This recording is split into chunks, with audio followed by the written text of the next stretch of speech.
সেরকম অনেক প্রমাণিত আছে যে গৌসুল আজম মেজবান্ডারের দরবারে কোনো আলেম ছিল না, কোনো ডাক্তার ছিল না, সে কোনোদিন ডাক্তারি করে নাই।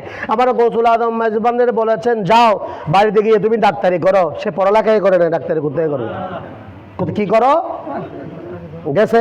বাসায় গিয়ে দেখতেছে তার ঘরের পাশে রোগীর লাইন। কিসের লাইন? রুগীর লাইন। কিরে আমার ঘরের রুগী কেন?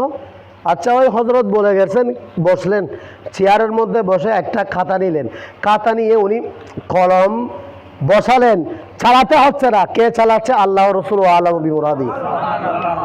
কলম চলতেছে আপনাতে, উনি এমন লেখা লিখছেন, যেটা লিখতেছেন সেটা রোগের ওষুধ হয়ে যাচ্ছে।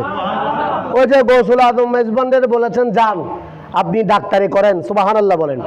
হযরত কিবলা কাবার খলিফার জীবনী খুলেন, সব আলেম গিয়ে হযরতের কদমে সিলিন্ডার।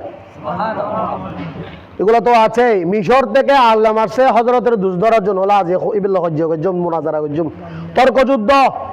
তর্কযুদ্ধ মিশর থেকে 10 জন আলেম আসছে। আসার পরে আমার হযরত বাবা বলতেছেন মুফতি সাহেবগণ আসছেন, ওনাদেরকে একটু মেহমানদারি করেন।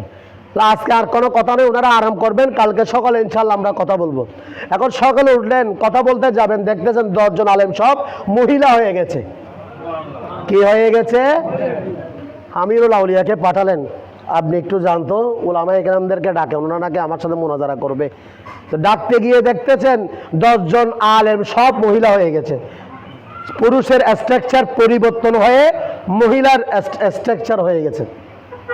তখন আমার হযরত বাবাজান এক গ্লাস পানি দিলেন, বলে তাদেরকে তাদের শরীর মুবারকের মধ্যে পানিগুলো একটু ছিটিয়ে দেন। তো আমিরুল আউলিয়া আমিরুজ্জামান শাহ রহমতুল্লাহ আলাইহি ওই পানিগুলো যখন ছিটিয়ে দিলেন, ওই হুজুর আবার আগের মতো উলামা আলেম হয়ে গেছে, পুরুষ থেকে আর মহিলা থেকে আবার পুরুষ হয়ে গেছে।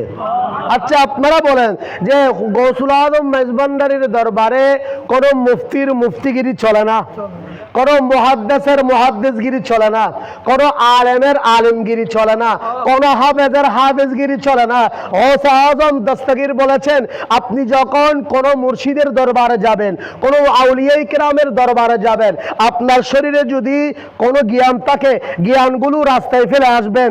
আপনি যদি প্রধানমন্ত্রী হন আপনার নেতৃত্ব রাস্তায় ফেলে আসবেন। আপনি যদি লিডার হন আপনার লিডারগিরি রাস্তায় ফেলে আসবেন। আপনি জ্ঞানী হলে মূর্খ হয়ে দরবারে আসেন, আপনি পয়সাওয়ালা হলে গরিব হয়ে দরবারে আসেন। আপনি যদি গরিব হয়ে দরবারে আসেন আপনি ধন নিয়ে যাবেন, আপনি মূর্খ হয়ে দরবারে আসেন আপনি এলমের খজিনা হাকিকতের এলম এলমে লাদুরি নিয়ে যাবেন।